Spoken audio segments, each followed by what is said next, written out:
Hello everyone, this is Dr. Shiva Ayyadurai. I'd like to ask a question about the coronavirus and its relationship to political events. I put forward a concept about several weeks ago called biomedia warfare. It's basically the integration of biological engineering, developments in science, combined with media, where media can do propaganda, and using that to conduct warfare. It could be against outside enemies or against people within a state that the state could use their own internal people. And I want to go back to that because I've been thinking about it, and the more and more I start looking at what's going on with the coronavirus, it would be irresponsible for me not to put this out there as a potential real set of things that the Chinese government is doing to attack its own citizens. So the thesis here is this, that the Chinese government has been having growing dissent from its own people for health and freedom, and probably truth, but let's just look at health and freedom. And remember, the Chinese government is not a democratic government. It's a small set of people who control vast amounts of resources and vast amounts of military force against their own people. So it's a small set of people. What, if you want to understand political theory, it would be called state capitalism. The Chinese government is not really communist, far from it. If anything, they're fascist, or to be more precise, in economic terms, where the state, the government, has fused with the oligarchs of capital, which means people who own the resources. So imagine in the United States, a small set of the top 100 CEOs of the US Fortune 1000 companies merging with the bureaucracy of the government and then imposing their will on everyone else. That is what China really has. It's really state capitalism. Now, that entity has massive amounts of force, and they do not want any dissent. At least in the United States, we can protest. We have some level of the First Amendment still that's there, even though there's attacks on it through people like Google and Facebook and other people. But there's a tremendous amount of repression in China. So if your people are starting to rise up and wanting to dissent in China, if you protest, you're probably going to get shot or thrown in jail. But consider this, if you look in the vicinity of literally 6 months before the coronavirus, you had Hong Kong explosively growing, massive protests for freedom. So that was a freedom movement in Hong Kong. And China really did not want this. So that's starting to occur. And what a lot of people do not know, there was a similar movement for health right in the city of Wuhan in the Hubei province. And I was wondering about this, and I tweeted this out there, and I sort of did some searchings, and I want to share with you. If you simply go to Google and you type in Wuhan Protests, you'll see, in fact, 6 months before this, there were some important protests taking place in Wuhan. And they were protests essentially of the Chinese people in the city, which is Hubei province, where the virus first showed up, against a incinerator plant that was going on. So here's one of the BBC articles, if you have the chance to go to it. You'll see what the article really talks about is incinerator plant sparks mass unrest. Okay? It's not a simple protest, but mass unrest. And as you read through it, you can see these protests. It goes, while the world's attention has been focused on the protests in Hong Kong. By the way, Wuhan and the Hubei province is about 500 miles from Hong Kong. It's not that far away. It's a neighboring city in some sense. And another Chinese city has been witnessing unrest on a scale rarely seen on the mainland of China. Thousands of citizens in Wuhan, the capital city of central Hubei province, took to the streets last week for several days. Now you have to understand, people do not simply take to the streets in China unless you're willing to risk your life. That means things have gotten really bad for people to do this. Hong Kong is sort of a way, but in Wuhan, which is in the Hubei province, for people to do this, they must have become quite angry, quite desperate, and in fact, willing to give up their lives to do this, or willing to go to prison. So this is what was happening as you read this article. And it says they were angry about a planned waste incinerator plant they say will bring dangerous levels of pollution to their town. We have to understand that the Paris Accords, as I've talked about, allowed China to double their pollution. They could double their pollution from 11 billion carbon metric tons to 22 billion. So China has a major garbage problem. They have too much garbage and they don't know how to get rid of it. So their only way is to build these very toxic incinerator plants. And the people of China, you know, they too, the everyday people want a better life like you and I, and they've been starting to rise up, and there have been protests in China. But the Wuhan protests was quite extraordinary because 10,000 people came out, and these protests were growing. And it says, as the protesters steadily grew over the week, a censorship and public security operation kicked in to try to keep a lid on the unrest. So this was occurring in June and July.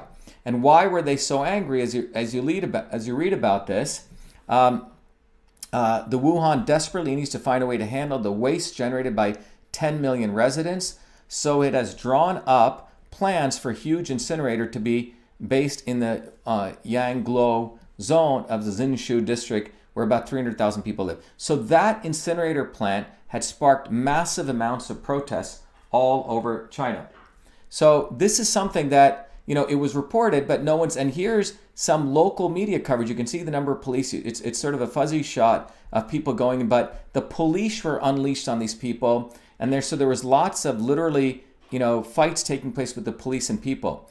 And the way the government has responded to this has been initially, or what we know, is to crack down really hard. The local police are quite brutal on this protest. Now, this report, and I'll read you another one, says, how unusual is this for China? It says, China often sees public protests like this, but mostly on a smaller scale.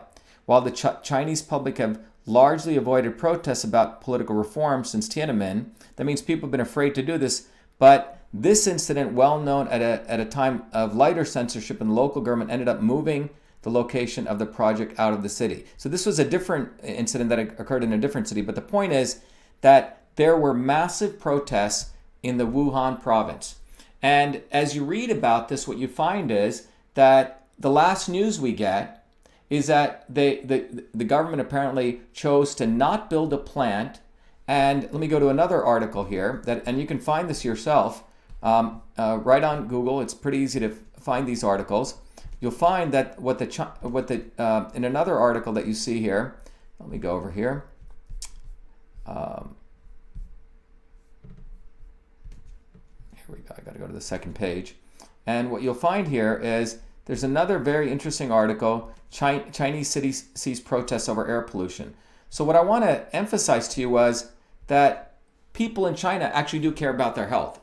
And so you had the Hong Kong protests going on for freedom, and then you had the health protests. People wanted clean air in China. They did not want the Chinese government starting to burn this in the Wuhan city. So here's a second article which comes out, and there's a number of these articles, and it really talks about the global air quality index in China, and as you can see, it's pretty bad.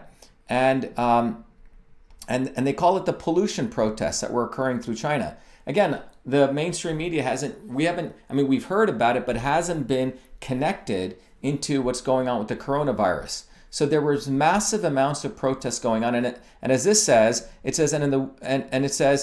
in Wuhan, thousands showed they would rather defy police batons and potential imprisonment than choke on bad air. Let me repeat that again. And in Wuhan, thousands showed that they would rather defy police batons and potential imprisonment than choke on bad air. So this is a very important fact that I don't think we're focusing on, and I think we should really bring this back to this point that Hong Kong was growing. It was all over the front pages everywhere, but the Wuhan protests, some newspapers reported about it about 6 months ago, and then they sort of died off. And now 6 months later, we have this thing called the coronavirus in Wuhan, in the Hubei province, in the capital city. And I would argue that what a powerful opportunity for a state, an autocratic fascist state, to use biological warfare on its own people. And it's fascinating because if you see some of these people being dragged away, they look pretty healthy. And there's a recent video that came out about a woman crying and talking about that she's willing to fight and the abusive way that the Chinese government is operating. So I really want to put this hypothesis forward, and I encourage all of you guys, maybe we should all do more research, that the Chinese government has released biomedia warfare. And as a biological engineer, I can tell you what's interesting about this virus is it has a high infectivity rate, low mortality rate, which means it can spread, low mortality, and a lot of the people that it's really killing are older people who have a pre-existing condition. Okay? Very different than SARS or the MERS virus, which had about a 10 to 20%, 10% to 30% respectively mortality rate. So this infects more. And so, it's great to sort of spread out viral news or viral infection, lower mortality rate primarily among those with pre-existing conditions. But it's an amazing tool because we don't see Hong Kong anymore. We don't hear anything about Wuhan. And I would like to say that, once again, where the health and freedom protests rising up, something that the Chinese state capitalist government could not know how to deal with. And the only way to do this was to release this virus and then use the virus as media propaganda to go after protesters and probably leaders. And probably, because there's so much media control, how do we know there's not a growing, massive revolutionary movement growing within China against the abusive Chinese government?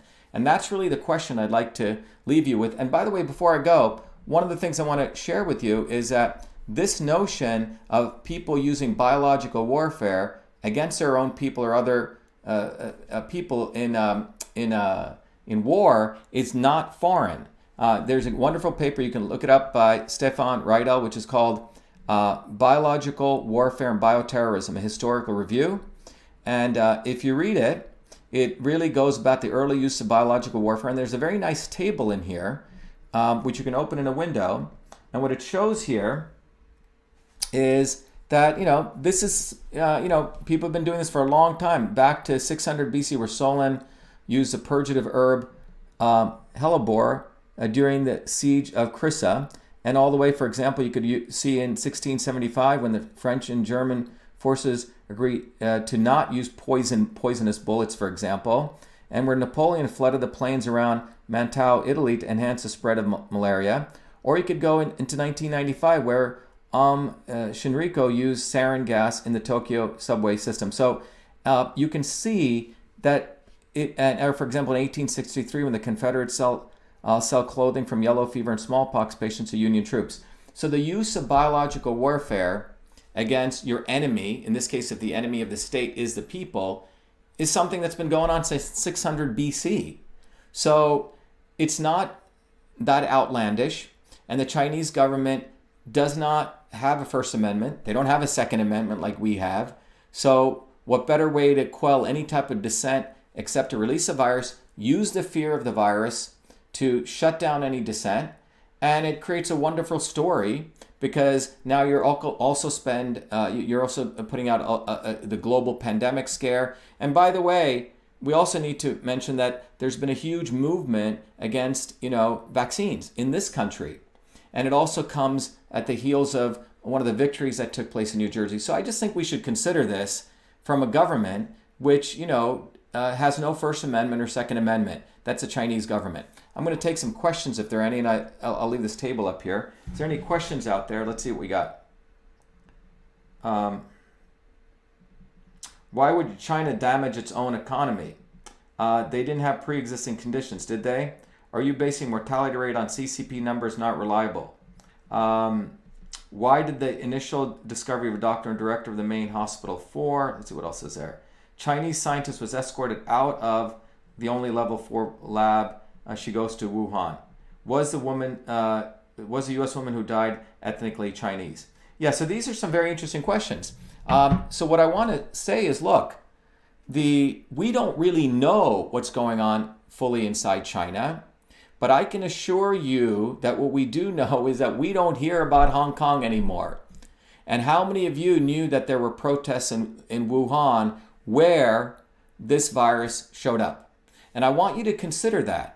And I just want you to open yourself up to this possibility that we are living in an age where governments can use the fear of viruses combined with media to terrorize their own population when they don't like dissenting opinions. And that's what I want to leave you with. Thank you.